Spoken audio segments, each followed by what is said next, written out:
In this episode, we'll take a look at the Deity WLav Pro and WLav Micro lavalier microphones.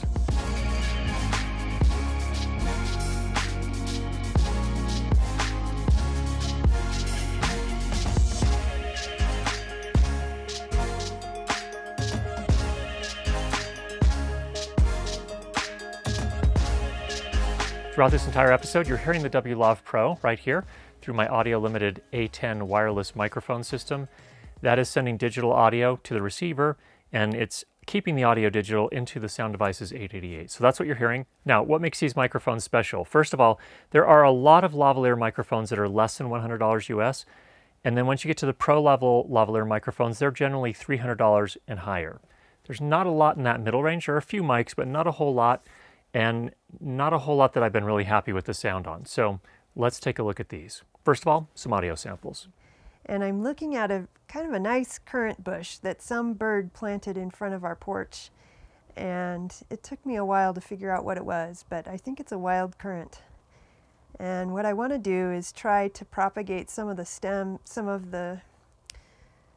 cut off a stem and plant it in a pot and see if I can grow some more, because they grow really well here, which is something that is important, because lots of things either die from the frost or get baked in the sun or get eaten by deer and elk. So I think I'm going to try to grow some of those. Okay. I don't know what to talk about. I've been told to talk about whatever I like. So I'm going to talk about how I always think of bringing my rhyming dictionary to these shoots, because I never know what to say, and I never know what to say on the sound test. So maybe if I had some rhyming words, then I would know. But you'd think that because I write in verse sometimes, I would just memorize a verse and say it. And I haven't been successful in doing that yet. So I'm just going to say random things. First off, we're listening to the WLav Micro, which is attached to one of the buttonholes here, just right here. And we are going into the Audio Limited A10 transmitter. So the body pack is just back here. And then that's sent over to the receiver, which then takes the digital signal, which was actually encoded over here on the body pack transmitter, and sends that directly into the Sound Devices 888. So it does not convert it back to analog like some other systems do. And this is what that sounds like. So a few things about this room here. Number one, there is a fan in the key light here. It's an Aputure 300X. It is about 2.5 meters from me. That is to say, the fan portion is about 2.5 meters from me. And behind me, this light back here, putting this flash of light on the wall, is the Aputure 120D Mark II. It is about 3 meters behind me that way. Definitely hearing the fans.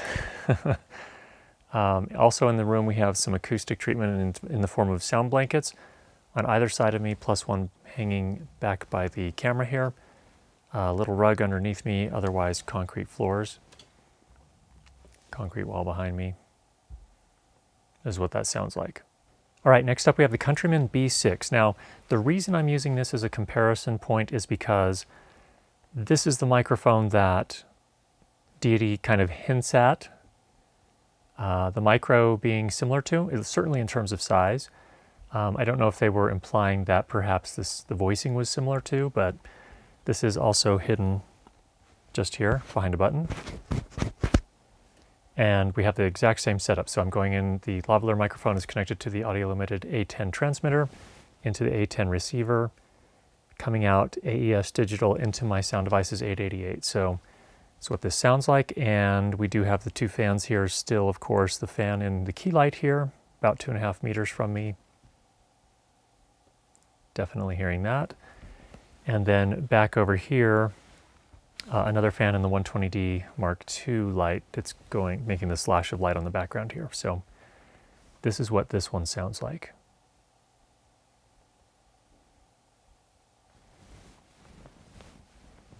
Moving my cotton shirt around. Pick up a little bit of clothing rustle, but that's what happens with lavalier mics. Next up, a raw sample of the WLav Pro, which again is hidden under a button right here.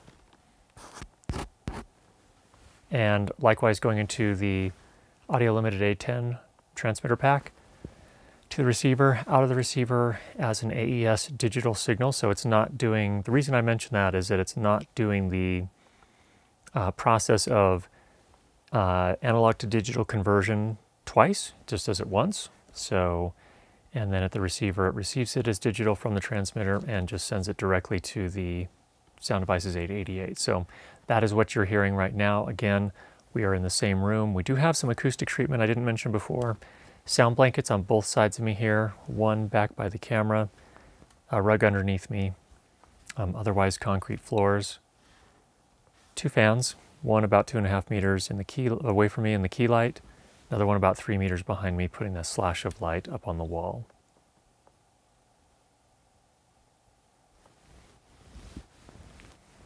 In terms of clothing noise pickup, seems about usual for the way I've hidden it. That's the WLAV Pro. Next up, we're getting a sample here of the DPA 4160, likewise hidden right here, right behind a button.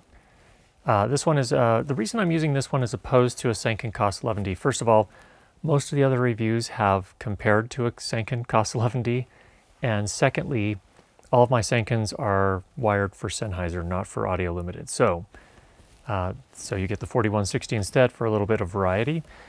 This is one that I use quite often in corporate work because it is very easy to hide on a button-down shirt. It actually has a little attachment that is made specifically for hiding in a buttonhole.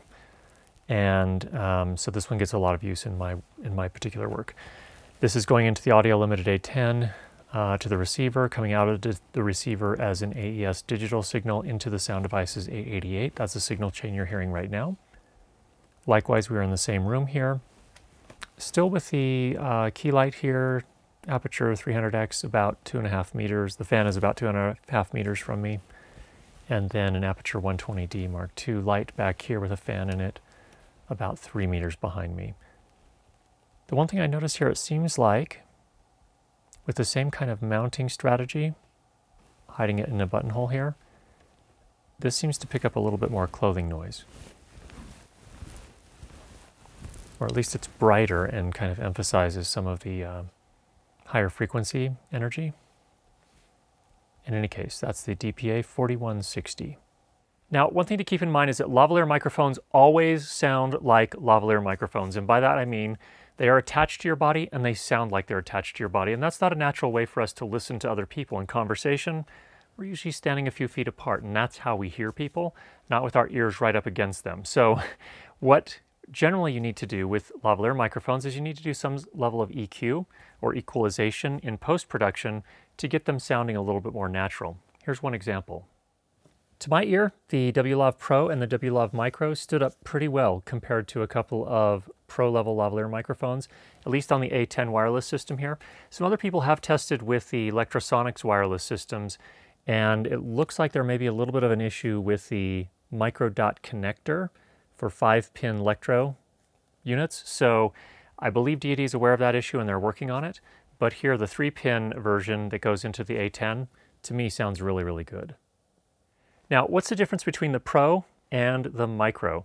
I think the main difference really is that the Micro sacrifices some dynamic range and maximum sound pressure level capabilities, that is to say, the loudest sounds it can handle, and it sacrifices some weather sealing for a much smaller size. So we're talking a 3mm diameter and 12mm long microphone body, and then the cable itself is only 1.2 millimeters in diameter. So what that does is it makes it really, really easy to hide this lavalier microphone. So if you're in a crunch and you've got to hide on some sort of difficult wardrobe or clothing, the Micro is a much better fit in terms of its ability to hide. Let's run through the pros and cons here really quickly. First of all, in terms of pricing, these are some very well-priced microphones from what I'm hearing so far in terms of their overall sound quality. So they're generally going to be priced around $200 US, depending on which configuration you get and which micro dot connector you get for the various wireless microphone systems out there. Of course, that's one of the big advantages of this system. It is a micro dot system, so you can adapt to pretty much any of the professional grade wireless microphone systems. It has a connector for 5-pin, 4-pin, and 3-pin locking systems, as well as a 3.5mm locking. Now, the WLAV Pro is weather sealed with an IP57 rating, which means it's dust protected and waterproof up to 1 meter. Also, the size of the Pro is just a little bit larger. It is roughly the size of the Sanken COS 11. So that's a common mic that's used out in the professional world. And this is basically the same size. What that means is that you can use a lot of the third-party accessories which are out there, things that allow you to hide the lavalier microphone on your talent or your interviewee or whomever's wearing it. The Pro also is different from an audio perspective. It can support a much wider dynamic range and a maximum sound pressure level of up to 130 dB SPL.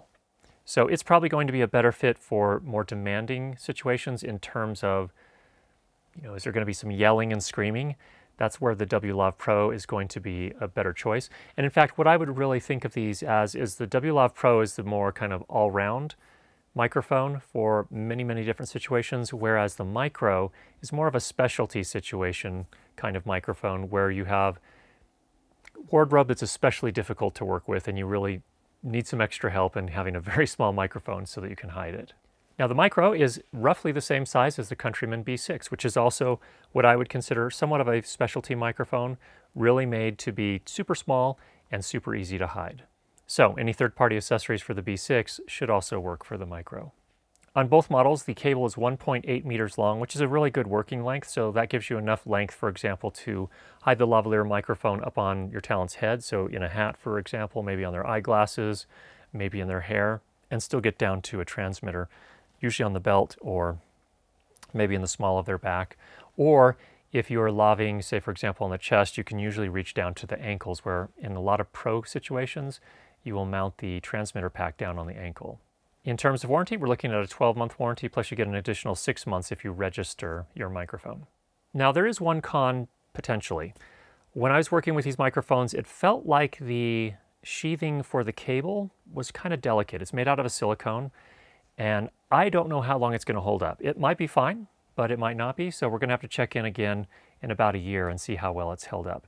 And that's going to have to make it through a lot of situations where we're cleaning the cable, because especially in a pandemic situation, we always need to be cleaning those cables in between each use so that you're not sharing germs from actor to actor. And so it'll be interesting to see how well that holds up. As of right now, I've only had it for a week or so, a week and a half, and I don't have a really good read on that yet. So far it's been fine, but we'll check back again in about a year.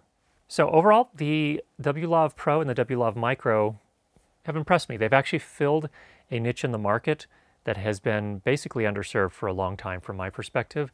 And so I'm really happy to see these here. I'll be really interested to see how well they hold up over time. Do they make pro-level lavalier microphones irrelevant? No, they certainly don't. I think what's very clear is that some of the pro-level lavalier microphones, in fact, all of the pro-level lavalier microphones that I've used, do really well in terms of build quality. And that's important because on set, the thing that gets trashed the most, in my experience as a mixer, and I'm just mainly working on smaller productions, is those cables take a lot of abuse. And it's not anything intentional on the actor's part generally. It just happens. So for example, when an actor goes at the end of the day to change out a wardrobe, and I'm not necessarily there, a lot of times what happens is they take the pack off first, and then it goes swinging, and so the cable is taking all of that stress as the pack swings around. And I've seen lots of other things as well. So that's the part that takes the most stress. So it'll be interesting to see how this one holds up relative to a lot of the pro-level lavalier microphones, which actually are made to be very tough. So I hope that was helpful for you. If you have any questions, go ahead and leave those down below. And if you've not already subscribed, make sure you do that. And we'll be sure to get you more great videos on how to improve your lighting and sound for video. Talk to you soon.